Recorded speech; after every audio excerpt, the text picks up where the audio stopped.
ओह! आ गए आप लोग। एक्चुअली मैं आज थोड़ा कन्फ्यूजन में थी।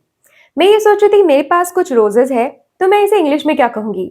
आई हैव फ्यू रोजेज़ या I have a few roses?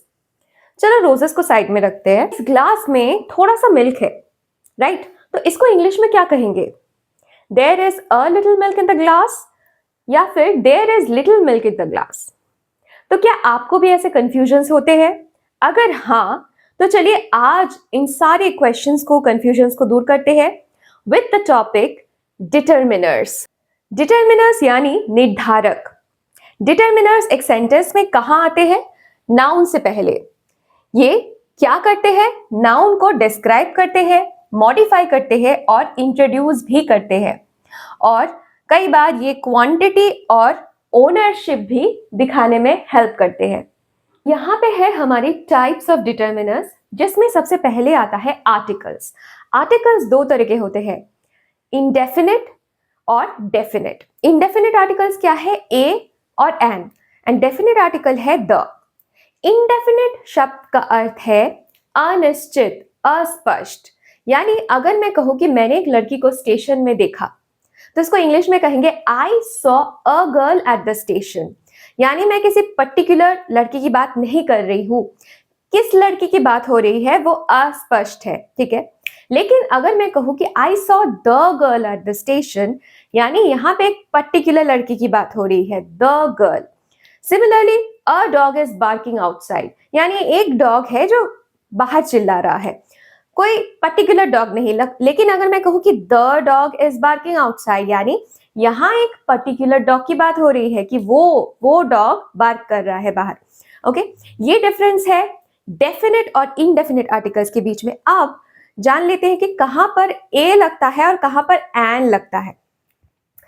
जिन शब्दों का उच्चारण हम करते हैं और साउंड आता है वावल का, वहां पर हम हमेशा एन का यूज करते हैं, चाहे वो शब्द वावल से शुरू हो रहा है या कॉन्सोनेंट से, उससे कोई फर्क नहीं पड़ता। लेकिन जिन शब्दों का उच्चारण ही हो रहा है कॉन्सोनेंट के जैसा, वहां पे हम ए लगाएंगे, चाहे वो वावल से ही क्यों ना शुरू हो। जैसे हम कहते हैं एन अम्ब्रेला, क्योंकि अम्ब्रेला अ साउंड आ रहा है वावल का। लेकिन यूनिकॉर्न, यूनियन, यूनिटी, यहां पे भी वर्ड जो है वो शुरू तो हो रहा है यू से, लेकिन लगेगा यहां पे ए। हम कहते हैं a union, a unicorn, a unity, क्योंकि यहां पे यू है कॉन्सोनेंट साउंड। यू यानी व्हाट? यू यानी Y O U. So sound यहां पे वाई का आ रहा है, जो कि एक कॉन्सोनेंट है। तो हमें हमेशा साउंड पर ध्यान देना है। सिमिलरली अगर मैं कहूं कि आउल, आउल आ साउंड है क्या? वावल, यानी एन आउल। लेकिन 1 रुपी नोट, 1 रुपी नोट का साउंड क्या आ रहा है? वन, WON साउंड आ रहा है W का, यानी कॉन्सोनेंट का। इसीलिए मैं कहूंगी अ 1 रुपी नोट। नेक्स्ट हमारा है डेमोन्स्ट्रेटिव डिटरमिनर। डेमोन्स्ट्रेटिव डिटरमिनर यानी डेमो देना, right? This book is mine, ये किताब मेरी है। तो ये किताब, दिस बुक, ठीक है।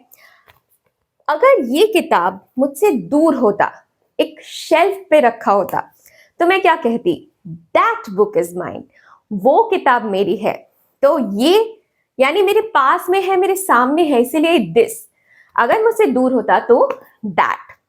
अब अगर यहाँ पे 2-3 किताबें होती मेरे सामने, तो मैं कहती कि ये किताबें मेरी है, यानी दीज बुक्स आर माइन। यहाँ पे क्या हुआ? क्या चेंज हुआ? एक किताब थी, एक से ज्यादा किताबें हो गई, इसलिए दिस की जगह दीज आ गया। अगर 3-4 किताबें शेल्फ पे रखी हुई है और मैं कहना चाहती हूँ कि वो किताबें मेरी है, तो क्या कहूंगी? दीज नहीं होगा।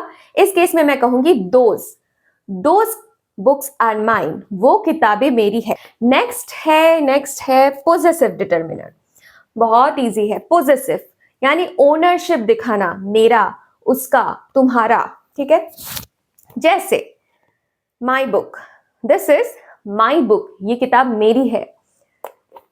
दिस इज योर मार्कर, ये मार्कर तुम्हारा है। तो योर, माइन, हर, ये जो वर्ड्स है ये काम करते हैं एज पोजेसिव डिटर्मिनर्स। नेक्स्ट है न्यूमेरिकल डिटर्मिनर यानी number. I have one marker, मेरे पास एक मार्कर है। यहाँ पे क्या है, नंबर्स बता रहा है मार्कर का। आई हैव टू मार्कर्स, मेरे पास दो मार्कर है। तो ये 1 2 जो कि हमें नंबर बता रहा है चीजों का यानी नाउन का, वो काम करते हैं एज न्यूमेरिकल डिटर्मिनर्स। अगर 1 2 3 4 हम यूज कर रहे हैं तो उन्हें हम कहेंगे कार्डिनल। अगर फर्स्ट, सेकेंड, थर्ड, फोर्थ यानी ऑर्डर या फिर पोजीशन की बात हम कर रहे हैं नाउन से पहले, तब हम उन्हें कहेंगे ordinal. Order, ordinal. Okay. Next हमारा आता है डिस्ट्रीब्यूटिव। डिस्ट्रीब्यूटिव यानी each, every, either, neither, both, etcetera. Each और एवरी दोनों के बीच में हम कई बार कंफ्यूज हो जाते हैं। ईच यानी हर एक और एवरी यानी सब। ये है सबसे पहला डिफरेंस। तो अगर मैं कहूं कि हर एक लड़का प्रेजेंट था वहां पे, मैं क्या कहूंगी, ईच बॉय वॉज प्रेजेंट, यानी हर एक लड़का प्रेजेंट था। अगर मैं कहना चाहती हूँ कि सब थे, सारे लड़के प्रेजेंट थे, every boy, every one was present, सब प्रेजेंट थे, एवरी वन। ठीक है। और एक बहुत इंपॉर्टेंट डिफरेंस है ईच और एवरी के बीच में। क्या? ईच का यूज होता है दो या फिर दो से ज्यादा चीजों के लिए। एवरी का यूज हमेशा दो से ज्यादा चीजों के लिए ही होता है। यानी अगर मैं कहना चाहूं कि मेरे दोनों हाथों में पेंट लगा हुआ है, तो मैं क्या कहूंगी, I have paint on each hand. अगर मैं कहती कि I have paint on every hand, तो वो गलत होता, क्योंकि एवरी का यूज तो दो चीजों के लिए होता ही नहीं है। दो से ज्यादा चीजों के लिए ही हमेशा हम एवरी का यूज करते हैं, लेकिन ईच का यूज दो चीजों के लिए भी हो सकता है, दो से ज्यादा चीजों के लिए भी हो सकता है। अगर मैं कहना चाहती कि मैं अपने पौधों में हर रोज पानी डालती हूँ, तो मैं क्या कहूंगी, I water my plants every day. हर रोज यानी एवरी डे। ओके। अब बात करते हैं आइदर और नाइदर की। आइदर यानी जब हमारे पास दो ऑप्शंस है और दोनों में से कोई भी चलेगा, तब हम आइदर का यूज करते हैं।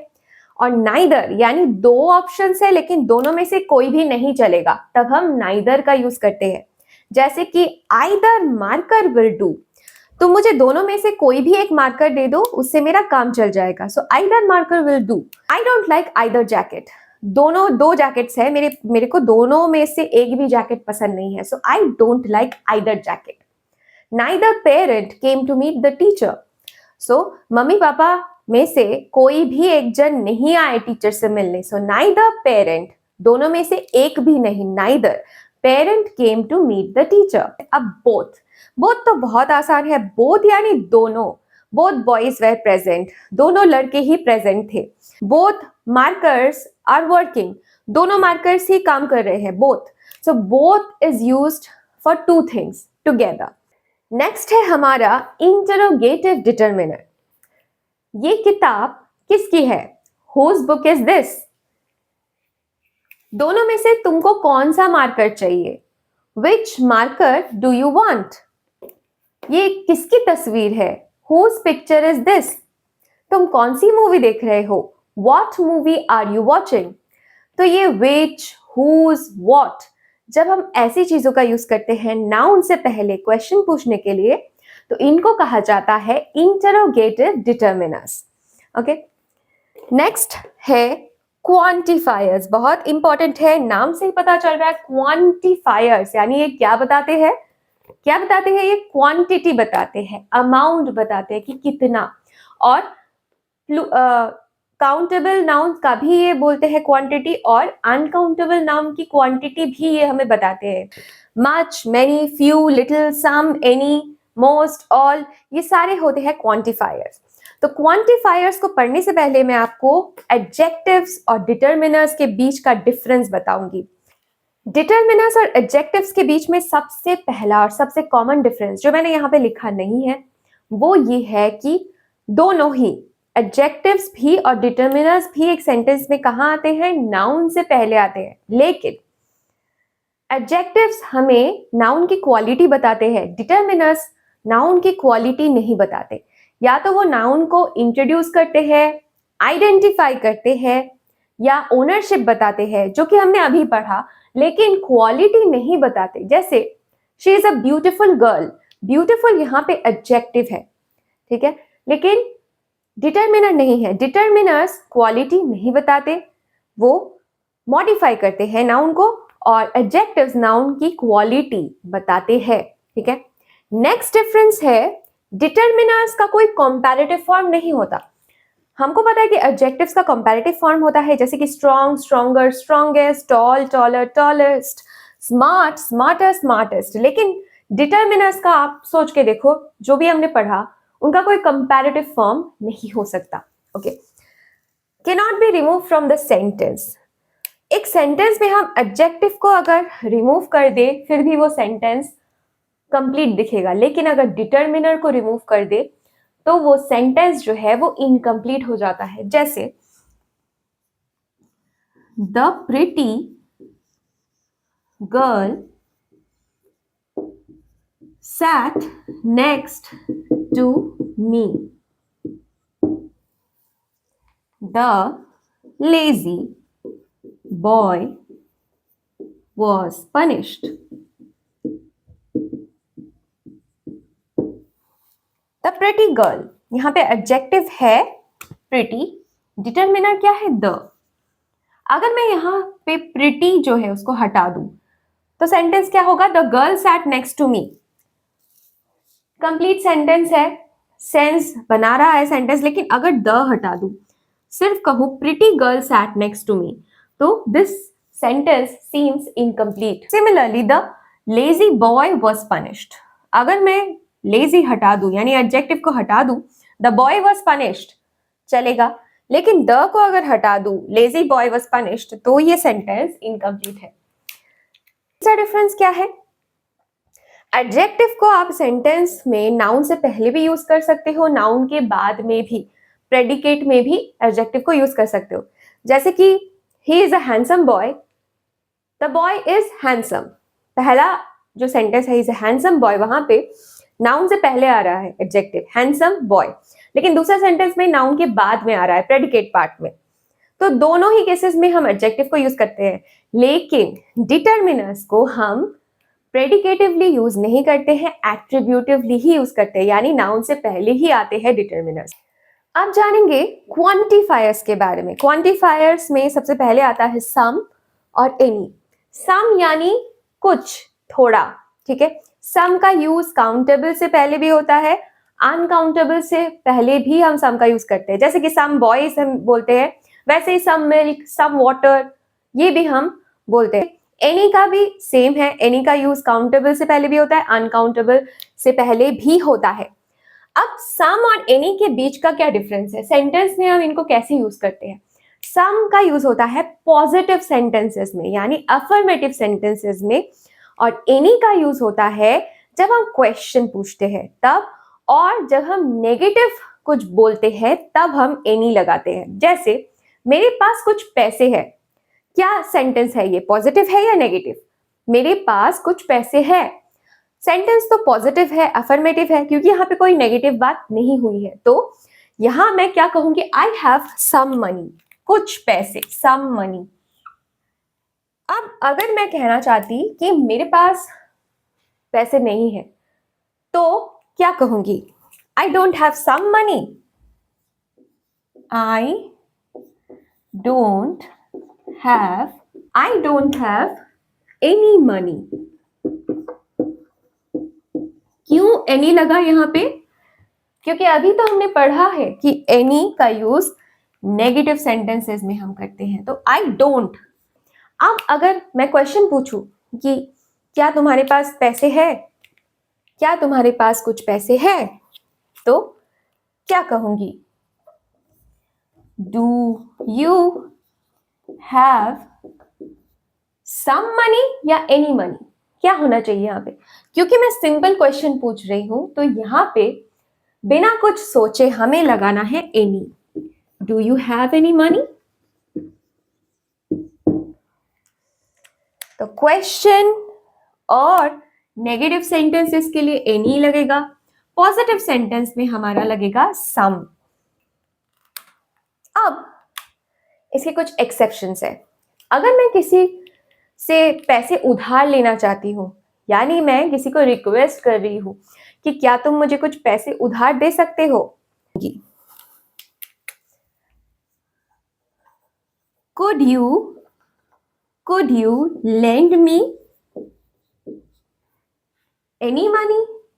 नहीं, could you lend me some money, क्योंकि यहाँ पे रिक्वेस्ट हो रहा है और मैं एक्सपेक्ट कर रही हूँ कि जो सामने वाला है वो मुझे पैसे उधार देगा, यानी आंसर मैं एक्सपेक्ट कर रही हूँ हाँ होने वाला है, इसीलिए यहाँ पे सम लग रहा है। सो रिक्वेस्ट जब हम किसी से करते हैं, कुछ मांगते हैं, तब सम लगता है। अब सपोज कि मेरे घर में कोई आया है, मैं उससे पूछ रही हूँ कि क्या आप थोड़ी चाय लेंगे, यानी मैं उन्हें चाय ऑफर कर रही हूँ, तब मैं क्या यूज करूंगी, सम या एनी? तो जब हम किसी को कुछ ऑफर करते हैं तब यूज होता है some. Will you have some tea, will you have some coffee? So when we are offering or requesting, तब क्वेश्चन पूछने के लिए हम सम का यूज करते हैं। अब बात करते हैं फ्यू, अ फ्यू और द फ्यू के बारे में। Few, a few, the few तीनों का ही मतलब है कुछ, और इनका यूज होता है काउंटेबल नाउन से पहले, यानी जिनको हम गिन सकते हैं। अभी मैंने आपको दिखाया था रोजेस, तो अगर मैं कहूं कि आई हैव फ्यू रोजेस, यानी मैं इसे नेगेटिव सेंस में कह रही हूं। जब हम नेगेटिव सेंस में कहते हैं, यानी मेरे पास बहुत थोड़ा है, ज्यादा नहीं है, आई हैव फ्यू रोजेस, मेरे पास बहुत कम रोजेस है, मैं तुम्हें नहीं दे सकती, तब मैं फ्यू लगाऊंगी। अ फ्यू यानी positive, yes I have a few roses, मेरे पास कुछ रोजेस है और मैं तुम्हें दे सकती हूँ, तो यहाँ पे पॉजिटिव सेंस में बात हो रही है। द फ्यू यानी कम, कम है लेकिन जितना है वो पूरा, जितना है वो पूरे की बात हो रही है, थोड़ा सा ही है मेरे पास लेकिन जितना है वो पूरा। The few roses I have are all red in colour, मेरे पास कुछ ही रोजेस है लेकिन जितने भी है वो सारे लाल रंग के हैं। अगर मैं कहूं a few students speak English correctly, यानी कुछ स्टूडेंट्स हैं जो इंग्लिश सही बोलते हैं।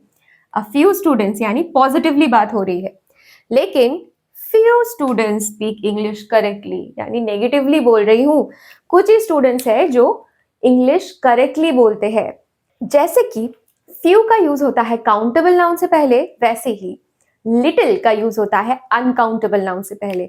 अभी मैंने आपको बोला था एक ग्लास में थोड़ा सा मिल्क था, लिटिल मिल्क, तो अगर मैं कहूं कि there is little milk in the glass, तो ग्लास में थोड़ा सा मिल्क है, यानी in a negative sense little milk.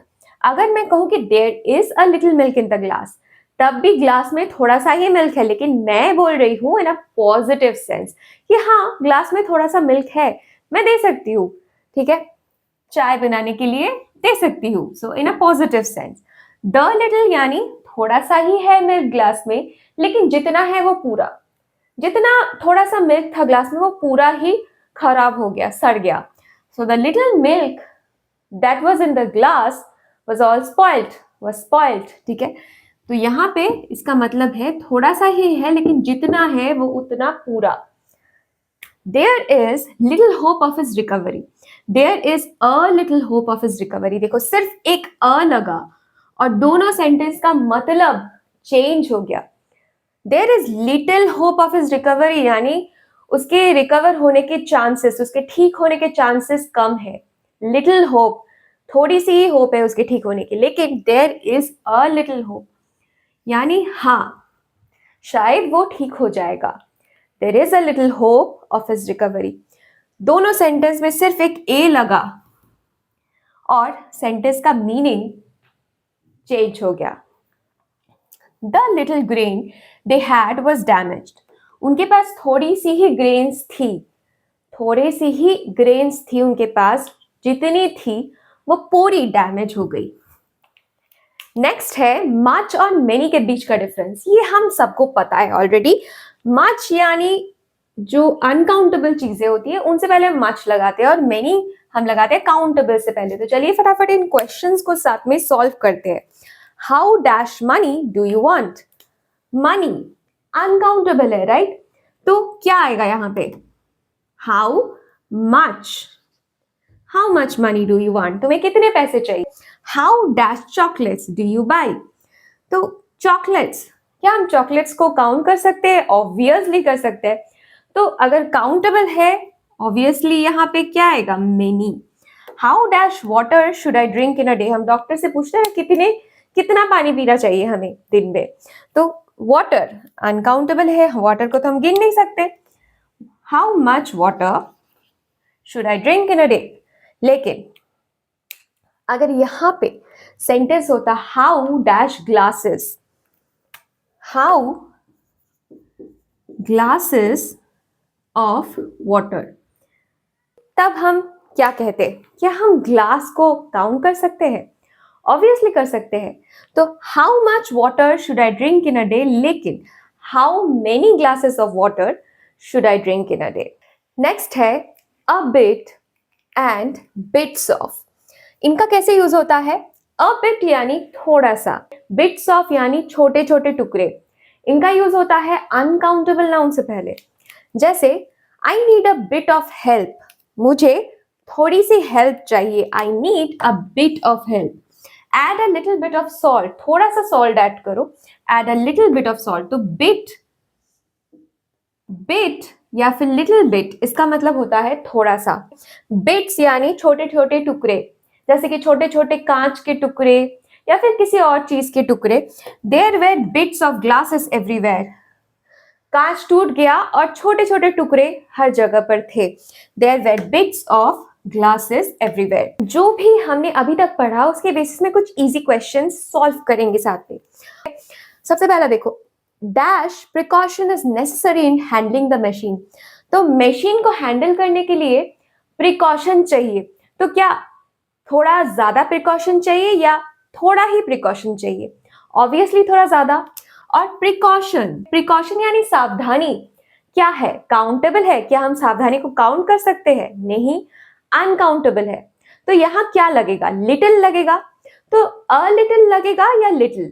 Obviously a little, क्योंकि पॉजिटिव सेंस में ही इसको यूज करना है। Dash towns in India have public libraries. India में बहुत बहुत थोड़े ही टाउन्स ऐसे हैं जहां पब्लिक लाइब्रेरीज है। तो टाउन्स, ऑब्वियसली टाउन्स को हम काउंट कर सकते हैं, इसीलिए क्या होगा यहाँ? फ्यू होगा।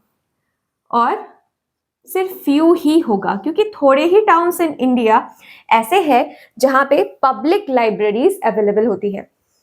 Have you got few potatoes left या अ फ्यू पोटैटोज? मैंने आपको ऑप्शन भी दे दिया, आप बताओ शुड इट बी फ्यू या a few? Obviously positive sense में ही पूछूंगी कि क्या तुम्हारे पास कुछ पोटैटोज बाकी है, मुझे चाहिए, इसीलिए अ फ्यू ही लगेगा। पॉजिटिव सेंस में ही मैं पूछूंगी। How dash days are left for the exam? क्या आएगा यहाँ? मच आएगा या मेनी आएगा? डेज, दिन, कितने दिन बाकी है एग्जाम के लिए? डेज को तो हम काउंट कर सकते हैं, तो ऑब्वियसली यहाँ पे मेनी ही आएगा। How many days are left for the exam? Dash care would have saved his life. Little care या अ लिटिल केयर, क्या होना चाहिए? क्या लिटिल मतलब थोड़ी ही केयर से उसकी जान बच जाती? नहीं, पॉजिटिव सेंस में बोलना है। थोड़ा सा अगर हम केयर करते तो उसकी जान बच जाती। She has a tattoo on dash arm. ये आप मुझे कमेंट में बताएंगे। इसका आंसर एवरी होगा या ईच होगा? Next, almost dash dress in the showroom was expensive. मैं एक शोरूम में गई और वहां पे सारी जो ड्रेसेस थी, ऑलमोस्ट सारी ड्रेसेस एक्सपेंसिव थी। तो यहाँ पे मैं इकट्ठे सारी ड्रेसेस की बात कर रही हूँ, तो ऑब्वियसली यहाँ एवरी आएगा। ईच तो यहाँ आएगा ही नहीं, ईच अगर लिखेंगे तो वो गलत। Almost every dress in the showroom was expensive. So I hope कि आपको आज का डिटरमिनर्स और क्वांटिफायर्स का जो ये टॉपिक था ये अच्छे से समझ में आ गया है। फिर भी अगर आपके मन में कोई क्वेश्चन है, क्वेरीज है, डाउट्स है, आप मुझे कमेंट्स में पूछ सकते हैं। Thank you for watching and have a good day.